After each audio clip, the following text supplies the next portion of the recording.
Magandang hapon po sa ating lahat. Magandang hapon po, Father Gerald.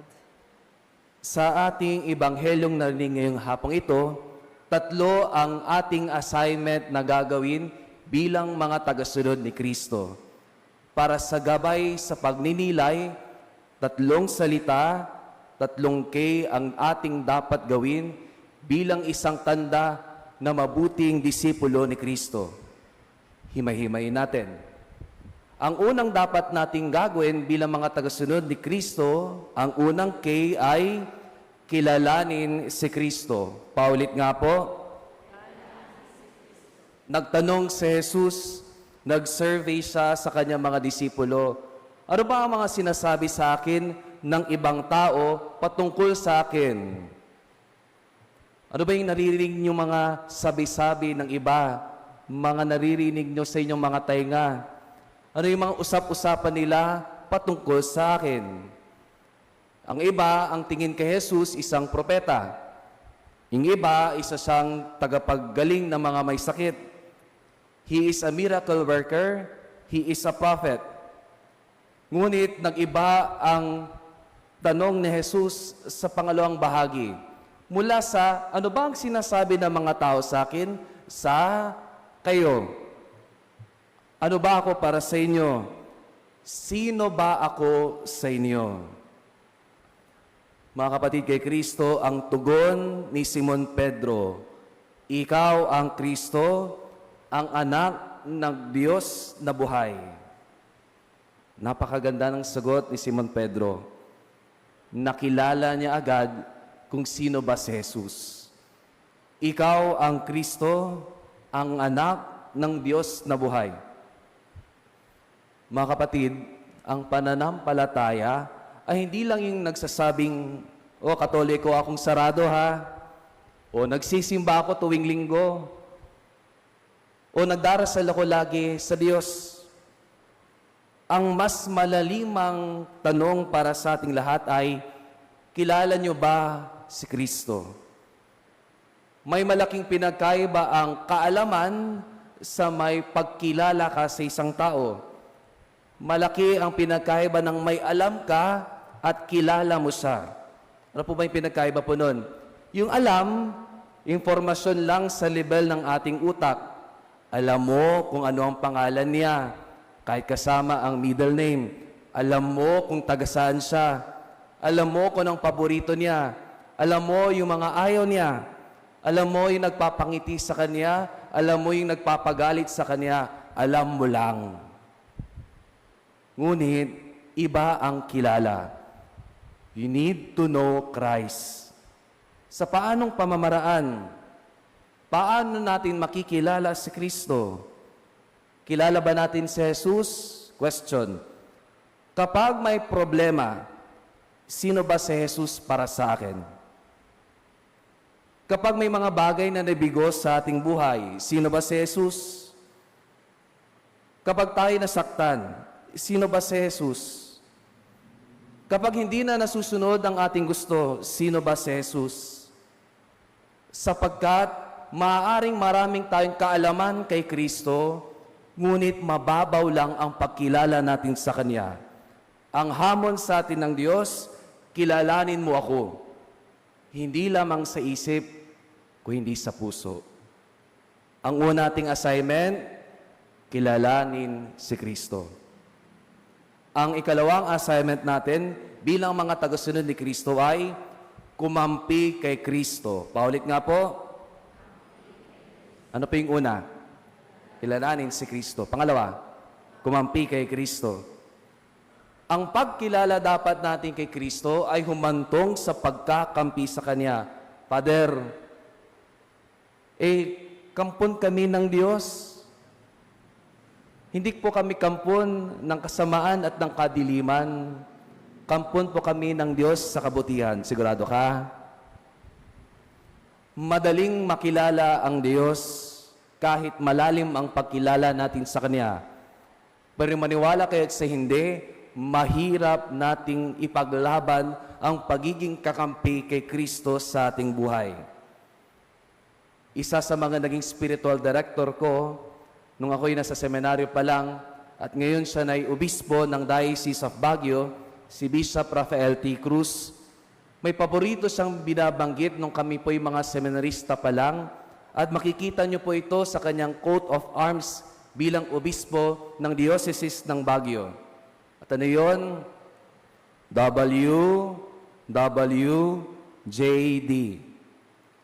WWJD. Father, ano yun? What would Jesus do? Ano bang gagawin ng Diyos? Kapag may problema, ano bang gagawin ng Diyos na si Jesus? Pag may nangyaring hindi kaaya-aya, ano bang gagawin ng Diyos? Pag may mga nangyayaring kasamaan sa ating paligid, makikisabay ba tayo? O ano bang gagawin ng Diyos? Dahil mga kapatid kay Kristo, madaling sabihin, Lord, I trust you. Pero pag dumating na sa pagkakataong kailangan mo na magpatawad, napakahirap gawin. Kapag kailangan na magsakripisyo, mahirap gampanin. At kapag kailangan nating piliin ang tama, bakit parang mas gusto na lang nating piliin ang hinding maaaring mabuti dahil ikaw na lang ang gumagawa ng tama? Hindi sapat na kilala natin ng Diyos. Tunay natin siyang kilala pag kumakampi tayo sa paggawa ng kalooban niya. Today, we say to Jesus Christ, yes, Lord, I believe in you, but dearest Lord, help me to choose what we need to do. Kanino ka ba kakampi? Kay Kristo o sa iba? Review po tayo. Unang kay, kilalanin si Kristo. Pangalawang kay, kumampi kay Kristo. Ang ikatlo at tanda ng isang mabuting disipulo ni Kristo ay kumilos para kay Kristo. Paulit po. Sa ating ebanghelyo, ayon kay San Mateo, may kapansin-pansin na isa sa mga apostoles ni Jesus sa sumugot sa kanyang katanungan, sino ba ako para sa inyo? Sino po ba yon? Si Simon, Pedro. Pero hindi po ba kayo nagtataka, bakit dalawang pangalan niya? Di ba pwedeng Pedro lang? Bakit may Simon? Father, first name yung Simon, last name yung Pedro. Simon, Pedro. Hindi. Dahil makapatid kay Kristo, ang orihinal na pangalan ni Pedro ay Simon. At nung tinawag na siya ng Diyos, partikular na itong mabuting balita, mula Simon, naging Pedro na siya. Bakit po ba? Dati, lalo na sa mga nandito na po na gumagamit ng efficacent oil, at nararamdaman na ang sakit sa baywang at madali ng mantok, yung mga pangalan dati may kahulugan, konsolasyon. Mga ibang mga pangalan, Teresita, iba, salvasyon. Lahat ng mga syon, lahat may ibig sabihin niyon. Ay kahit ang apelyido mo na Trinidad, yun ang ating patron dito.